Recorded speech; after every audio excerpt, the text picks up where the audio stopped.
Kita beralih ke informasi lain. Pemirsa, dalam pekan ini lebih dari 26.000 calon pelayan khusus terpilih Gemim menjalani katekisasi tahap 2 yang berlangsung di Aula Mapalus kantor Gubernur Sulut.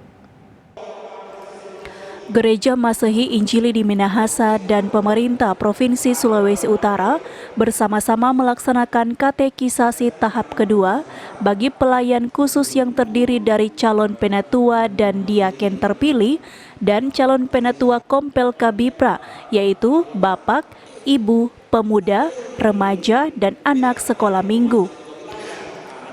Pelaksanaannya berlangsung mulai Senin 8 November hingga Sabtu 13 November di Aula Mapalus kantor Gubernur dan juga dilaksanakan secara daring. Gubernur Sulawesi Utara Oli Dondo Kambe menyampaikan terima kasih karena Gemim melibatkan pemerintah dalam memberi pembekalan kepada Pelsus yang baru dipilih jemaat.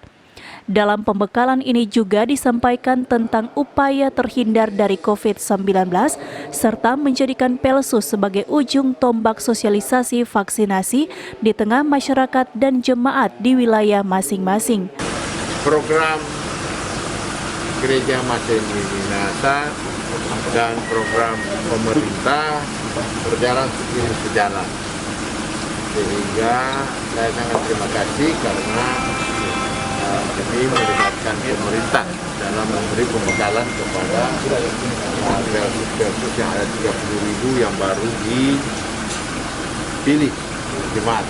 Sehingga saya kira manfaat ini sangat bermanfaat karena kita juga sekaligus sosialisasikan menjelang Nataru kita harus siap masyarakat di Sulawesi Utara untuk terhindar dari COVID-19.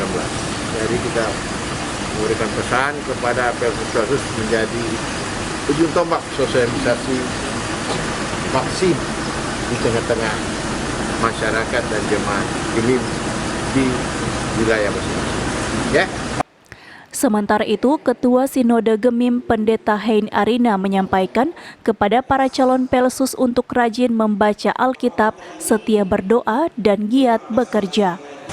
Rajin baca Alkitab, setia berdoa, dan giat bekerja. Jadi baca Alkitab, apa perintah, baru berdoa supaya diberi semangat, baru bekerja. Nah itu berlangsung pada dia punya implikasi kemitraan dengan pemerintah. Gereja mendukung untuk peningkatan perekonomian dari sektor pertanian, perikanan, pariwisata, dan itu bagus sekali. Dalam katekisasi tahap 2 ini dilaksanakan berturut-turut mulai dari Rayon Manado, Bitung Minut, Minahasa, Tomohon, Minsel, dan Minahasa Tenggara. Paul Baole melaporkan untuk Kawanua TV.